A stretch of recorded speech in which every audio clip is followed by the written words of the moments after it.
বল, এই যে গিফটের দোকানে চলে এসেছিস এবার। ওখান থেকে তো কিনে আনতে পারিনি, তাই কলকাতাতে এসে কিনছি একদম বাড়ির পাশের দোকান থেকে। ঠিক আছে, গিফট তো গিফটই হয়, পাহাড় থেকে হোক বা এখান থেকে, আনলে তো আমার দুচ্ছেদ করবে। পাহাড়ের মাটিটা নিয়ে এসেছিস আর মাখিয়ে দিস ওকে। সবথেকে সস্তা গিফট কি আছে? এই ছোট প্যাঁচাগুলো কত টাকা? 280 টাকা। একটা 280 চারটে। গাছগুলো ভালো লাগছে। আর এইটা ওটা নিয়েও কি করবে? এটাই খুঁজছিল একদিন পাটলিতে। ওইটা গাছগুলো আমার পছন্দ হয়েছে। গাছগুলো কোথায়? চারটে গাছের সুন্দর কত দাম এটা? ভালো। এই যখন সব দাম, সব থেকে সস্তা কি আছে বলো না? 100 টাকার মধ্যে কিছু নেই। ঘুরতে গেলে মানুষ যেরকম গিফট দেয় ওরকম চাইছে, বাড়িতে রাখার মতো কিছু। ও মা, এই কুকুরটা কত? এই কুকুরটা নেই। হ্যাঁ, এইটা বেশ ফুলের মতো দেখতে। দেখ কোনটা ফুলের মতন দেখতে, ওটাকে নে। কোনটাই না, কোনটাই ফুলের মতো না দেখতে। আছে কিন্তু 50 টাকার গিফট, কিন্তু বলছে না কিছুতেই। চুমা চামড়ি দিব না। দেখে এর কানটা কেন? এই দুটো কি আলাদা? এর কানটা ভাঙা। আর নেই কুকুর? কুকুর আর নেই, বড় আছে। তুই বড় নেই কি করবো বলছি, ছোট বড়। এই কুকুরটা ভালো কিন্তু, যেটা হাতে নিয়েছো। এইটা জীবও বের করে নেই। শোনো না সুকান্ত, বলছি যে এইটা এটা কি বলছি আমি, শোনো না। একটা আমার, একটা শাহকে। তুই কুত্তা তুই পছন্দ করিস তো? এটা না, এটা না, কিন্তু দেখতে কি দেওয়া যেতে পারে। এখন বগলের গান শোনে না, ওর গাড়িতে লাগানোর জন্য ভালোই হবে।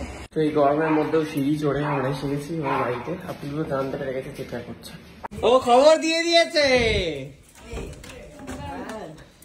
খবর দিয়ে দিয়েছে না জিনিস, খবর দিয়ে দিয়েছে জিনিস দে। এই যে খোঁচর, এইটা খবর দিয়েছে, এইটা খোঁচর আর এই যে আরেক বড় খোঁচর খবর দিয়ে দিচ্ছে, গিয়ে দিবি কি দিবি না? কিন্তু আমার এই রে গিফট, আমারই বাড়ির চাবি রে। দেখ ফ্ল্যাট গিফট করলাম। জিনিস দে, এই চল বেরো, জিনিস দে। আমার অ্যালার্জি পুলু, বেরিয়ে যাও। করার নেই, লু থাকবে। আদর করে দিয়েছি, চলে বাড়ির বাচ্চাও। বাচ্চাকে খাওয়াস, তোর বাড়ি থেকে তোর বাড়িকে বের করে দেবো তো, তোর বাচ্চাকে যখন বাচ্চাকে খাওয়াস খেতে দিস। কিছুক্ষণ পরে শান্ত হয়ে যায়, প্রথমে হ্যাঁ হ্যাঁ হ্যাঁ করতে করতে আমাকে বলবি কি এনেছিস। টুনটু করে হাতে কিছু দেখতে পাচ্ছিস? কি হয়েছে? তুই কি আমাকে তাড়িয়ে দিচ্ছিস বাড়ি থেকে গিফট আনিনি বলে? কি অসভ্য। চা পাতা আনতে দেখ চা পাতা, আমরা তো চা বাগানে ছিলাম তখন, বিক্রি হয় না বলছে, ফ্যাক্টরিতে বিক্রি হয় না।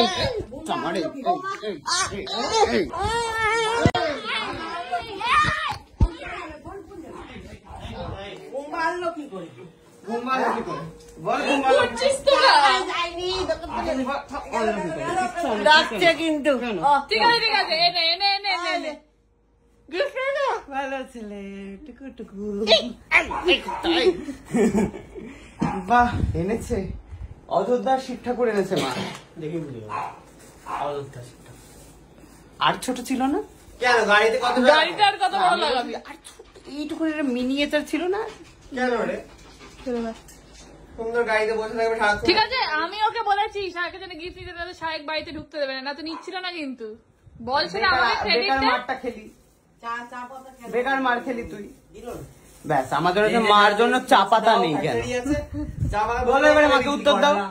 দোকান থেকে কিনতে হবে ওইসব টাটার বাগান, গুডব্রিকের বাগান। হ্যাঁ, তুই কেন পারলি না? চা তুললি না কেন? তুই চা বাগানে ছিলি, দু চারটে পাতা তুললেই হতো। কলকাতায় গেল তো ডিম ভাজছে সব, সূর্যের আগে চা পাতা ফেলে দিচ্ছি। তুই তো একটা মাছ ভাড়া করতে পারিস।